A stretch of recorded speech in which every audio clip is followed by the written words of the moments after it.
Hey, Allison. So we left off talking about the beginning of your fitness journey. Let's talk about what was the next step. What took you from I have to do something for myself to make myself whole, make myself better, to I want to start making other people better. Yeah. So how'd that begin? So we met in Salina. I was an instructor. I signed up to be an instructor at Genesis. I started cycling like 13 years ago. Oh, wow. And that was like one of the first jobs I ever had because nobody wanted to teach the 5 a.m. classes. So guess what? Newbie gets to teach that one. Yeah. So that was me. And really what happened is like I was looking at like teaching jobs in the area, and I really just was trying to find something that I could make money and not have to move back home with my parents. Yeah. And I was just like, I'm determined to make it somehow, some way. And at that time at Genesis, all the female trainers that they did have at the time had quit, and someone approached me asking me if I would be interested in training. And I was like, I know how to work out myself, but I don't really know what to do. And they're like, don't worry about it. We can teach you, but we can't teach passion. Like, you have the passion for it. Let's get you training. And so they paid for my certification. They needed a trainer at that time, and I jumped into it. But what really made me like want to do it was just I had so many people, and I'm sure you understand this. You have so many people messaging you privately who are like, I need help. I need help. I need help. And for me, I know the desperate feeling it is to be 230 pounds and literally have nowhere to start. Yeah. Where do you start when you're 230 pounds? Like, do you start with eating? Do you start with exercise? Do you just start moving? Like, where do you start? Yeah. And so like for me, I decided that I wanted to help people who were in the same like dreadful state that you're in of being depressed. You hate your life. You hate looking in the mirror. You hate pictures. Yeah. And I just decided that's exactly what I want to do is I want to help people like get healthy. Yeah. And that literally, both my parents own their own business. And so I knew when I jumped into training, it was sink or swim. Like you have to build a clientele. I had no backup plan. It was like, either you make it or you don't. Yeah. And so my first year, I was told these stats when I first started training that if you have a clientele based business, your first year is the busiest year you'll ever have. You just have to work your butt off. And then by year 3, if you really work your butt off in year 1, it'll all come together. And by year 5, you'll have a true business. And that truly has happened. I mean, year 1, I was at the gym 14 hours a day. I was there 5 a.m. I was there till 9 p.m. at night. And I literally, my goal was just to share my story of if I can do it, you can do it. Right. And I started running too. Running was a part of it. I ran a couple half marathons. Okay. And I ran 5 of them before I had to have a bilateral hip replacement. That's amazing. I want to get into that here in a minute. Okay, for sure.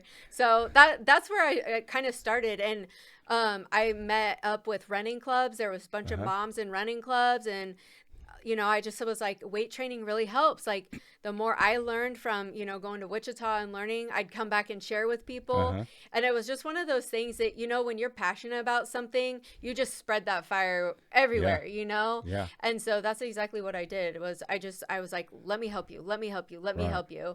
And I did a lot of pro bono stuff. Like, I know I hear a lot of like trainers when I'm working with them now, they're like, do I get paid for that? Do I get paid for that? I'm like, no. Do you know how many hours that I don't want to tell somebody to work for free, but you got to give a little to get a little too. So, I mean, there was a lot of hours that I spent just training people, trying to get them to trust me. So. Yeah.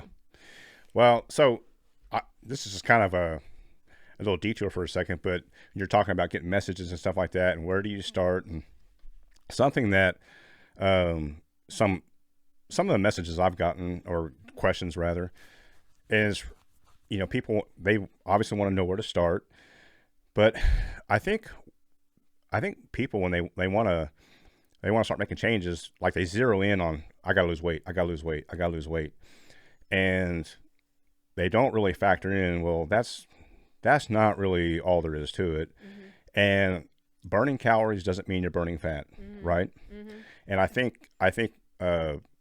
somebody that's a personal trainer can that's where they can kind of step in and start making those distinctions, so that whatever effort they're going to put in or decide to Yeah. commit to, it actually will count more, because now they're not flailing around just trying to throw everything at the wall and see what Right, sticks. right.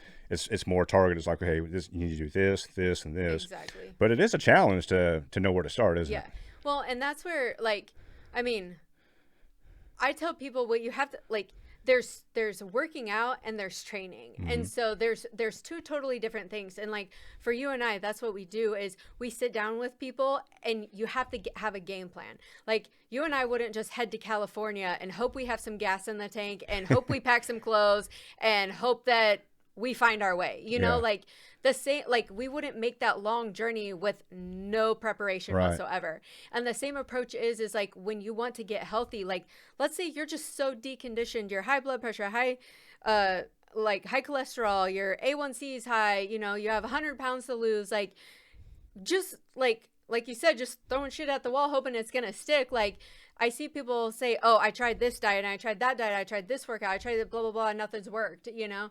Well, like what is the game plan? And I think that's where it's like having professional assistance where somebody can sit down and break down like the next 9 weeks, the next 6 months, the next year, and what that looks like. Because in the grand scheme of things, we say we need to lose 100 pounds, but that's the macro goal. Like we need to zero in on things, and that's where you have to back people. Like as a trainer, you have to get people to understand the realization, like how many steps are you taking a day? How much water are you drinking a day? How many vegetables are you eating? You know, like the small basic things add up so big. Yeah. But a lot of times we skip those basics and we just go right into, I signed up for this and this diet and this exercise and I'm hoping it works. Like it doesn't work like that. No. So I think helping people understand that is where they're really going to see some results there versus just shooting at it and hoping it works. So just trying something. Yeah. You're winging it. That's an excellent way to put it.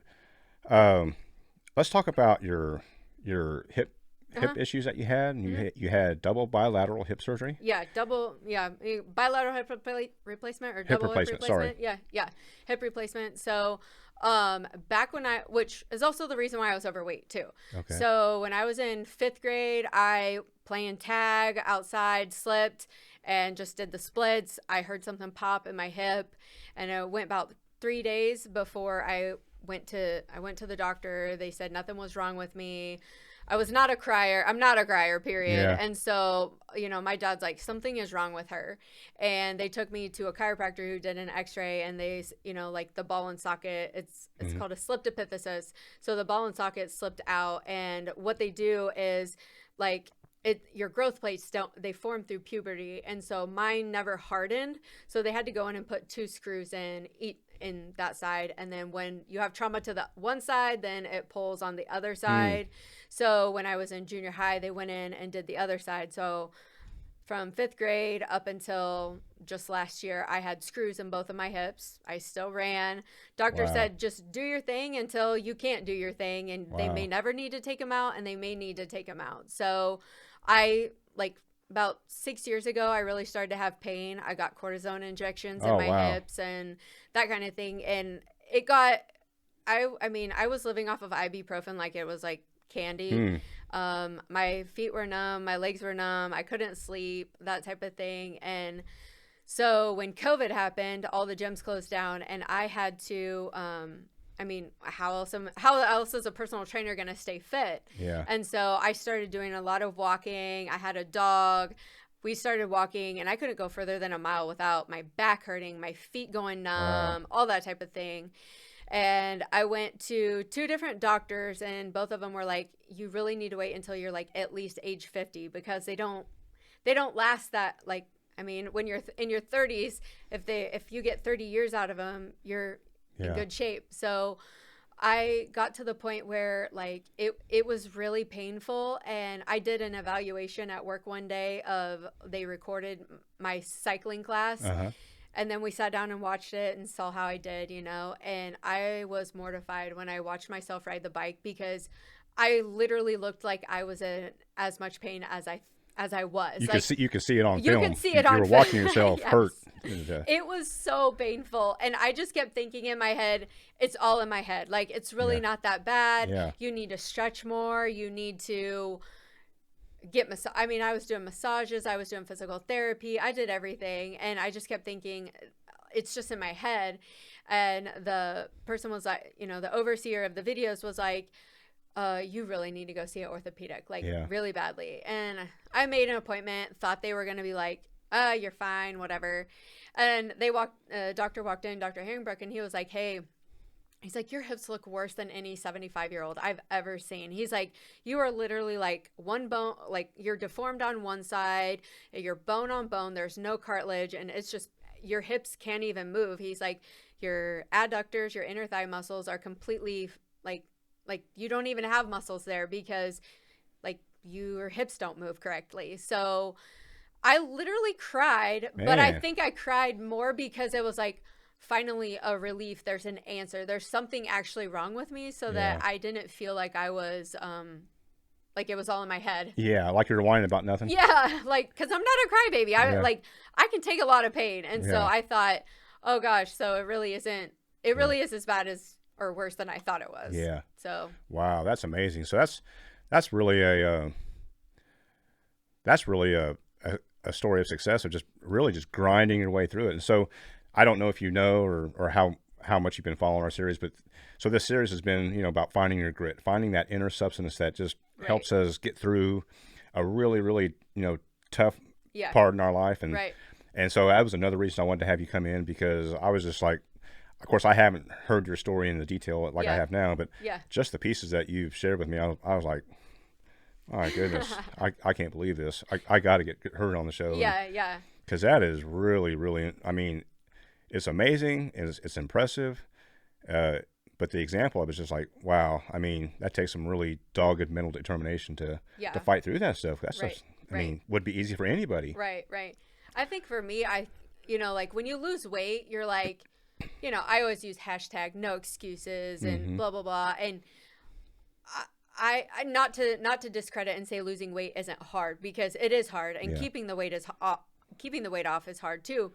But like my hip replacements, like that was another level of mental toughness. And I literally had to tell myself, you are not reading or looking or watching anything negative. Like I put positive podcasts on. I listened to sermons. I listened to like Christian music, like, because I was so devastated during that time. Like I had to take 14 days off completely from work after each surgery, and then you return, you're on crutches. Well, use a walker. That's degrading because you're a 30-year-old using a walker. And for me, it's just like I was in a bad headspace, and but I recognized it. And I was like, if you let yourself slip backward, like I literally told myself, you cannot go backwards. You have to feed yourself positive thoughts. You have to, don't be around negative people. Like I literally protected, I don't know, what do you call it? Like your little bubble. Little bubble, huh? Because people, I mean, someone's energy can affect you. And I was just like, I'm not going to allow that to affect me. And I had to keep my mind right, because I was not going to come out on the other side otherwise. Yeah, that is, I mean, I can't think of another word, but awesome. That's like, but that was a really, really good plan for yourself to do that, because sometimes people can be negative and not really mean to pull you down. It's just not very positive sometimes, but that is really amazing. So you made it through that. And so when was your last surgery? How long ago was that? So it was last year. So 2022? 2021. Okay. Yeah. So end of 2021. I had them done 7 weeks apart. Okay. And they don't usually do that, but I was scheduled out for February in 2022 to have my surgery, and I was in so much pain. I just said, hey, if you put me on the cancellation list, I will make it work. And they called me on my birthday in October, and they're like, can you come in Monday? And I was like, bet. I went in, did that surgery, and then they scheduled my second surgery, my left hip replacement, in February, and they said they don't like to do them more than 3 months apart. And insurance for me ends in December. Like that was my cutoff. So with my first surgery, I had made it my deductible. And I was like, I know I know I'm asking a lot of the doctor, but I was like, is there any chance you'd let me do this surgery in the same year so that I can have it all on the same insurance plan? And he's like, I don't even work that week. He ended up coming in on a Friday to do that surgery for me. At the end of the year, and it was literally Christmas week, and I spent the weekend right before Christmas in the hospital because he came in that Friday to do that surgery before he left on vacation. And we ended up doing surgery then, and so I'm a year out now, a year and 2 months, 3 months. Okay. So how's the rehab been after that? Like, I mean, I know it's been difficult. That's not, I mean, obvious, but. Yeah, I think the thing is like, I had an eye doctor appointment the other day, and the eye doctor was asking me how it went. And I was like, you know what? There's a lot of things that you take for granted when it comes to your hips. Yeah. And I spoke at Kansas Wesleyan's kinesiology class, or a pre-med class. And one of the girls in the class said, how is your surgery or your rehab different from a 65-year-old or a 75-year-old that had to have hip replacement? And the thing is like, I want to get back to doing the things that other 30-year-olds are able to do, ride bikes, go hiking, whatever. Yeah. And so like most of the time you do 9 weeks of like therapy, and then they're like, see you later, have a good time. Well, I didn't know that like you had to retrain agility. Like, I didn't know I couldn't do fast feet. I couldn't shuffle. I couldn't jump. Oh, wow. And it was like, it's the weirdest feeling when your brain is telling you to do, like, you're like telling your legs to jump, and it's like, but nothing happens. Yeah. It's like, come on. You're glued to the floor, and it's like really weird. And I remember I went to like an agility class at Genesis, and I was just like, I went to class for 30 minutes, and in my head, I just kept thinking, don't cry, don't cry, don't cry, don't cry. Because there was so much I couldn't do. Yeah. And I had previously been able to do that. And then all of a sudden you start thinking, was having surgery a bad idea? Did I like screw myself up the rest of my life? So start second guessing yourself. Yeah. Huh? And the next day, as soon as the physical therapist office opened, I called and I was like, I need an appointment. And so I went in, and the guy that I've seen for physical therapy, he's like, so Allison, what's up? I just started bawling. I'm like, oh, I can't do it. I was so upset. And he's like, whoa, what are you saying? I was like, I tried to jump. I can't jump. I tried to shuffle. I can't shuffle. I can't backpedal. I can't do fast feet. Like, and he's like, you have to train that. Yeah. And I was like, why didn't somebody tell me? But like, grandma isn't trying to do that type of stuff after her surgeries. So he had to print off some stuff for me to do and whatever. I didn't realize that after surgery, when you're learning to jump, you don't try to jump up, you jump down off of something. So you take like a 1-inch step, you start on top of that, you jump down. Then you move to 2 inches, you jump down before you even try to jump up. So, I mean, as a trainer, there's a lot of stuff I didn't know post-rehab that now I have several clients that have had hip replacements and knee replacements because I didn't know that was a part of what I was signing up for with hip replacement. Wow. So again, that just added a whole nother dimension to your expertise, just going through that personal experience yourself. Huh? Yeah. That is really amazing. You've probably, you started off your fitness journey being in a negative state, depressed state, and then you overcome, the weight, the goals that you set, and you want to lose the weight, and you did that, and then you end up having, joint issues with your hips, and then you got to, have to address that and fight through that, and then you get that fixed, and now you've kind of come out of that a little bit. So a year and a few months, like you said, it's been. Looking back at all that, you have to probably feel good about yourself. Like, man, I really made it through a lot of tough stuff. Yeah, I do, and I'm very proud of that. Yeah. But what I have done, I've done since I started all of this is I've always tried to take people along. I know, like, when you asked me to do this podcast, you're like, I just want to encourage people to, like, be healthy and know that they can do it and inspire people. And you're like, if I can inspire one person, I would do that. Yeah. And so, like, for me, that's why, a long time ago when like blogging was a thing, the first account I ever had was Twitter. And that's when I started running like my Chronicles of Running. And I started, took my first selfie and posted it, and I started a blog, and my blog was originally, you know, it was called Chronicles of Fit Not Skinny, and Fit Not Skinny is my Instagram and Twitter handles. I was going to ask you about that. How you came up with that? The reason why I have those is because when I started out, every female wants to be skinny, and I hate when people come to the gym as a trainer and they're like, I just want to be skinny. I'm like, no, you don't want to be skinny, because you can be skinny and unhealthy. Like, you want to be fit is a shape, fit is a look, fit is a feel good in your skin, you know? Yeah, absolutely. And so I like that's where I'm like, I personally don't ever want to be skinny. I want to be fit. Yeah. And any of my clients that I work with, I don't want them to be skinny. I don't want them searching to be skinny and trying to fit into a size 0. Yeah. I want them to like be fit, be healthy.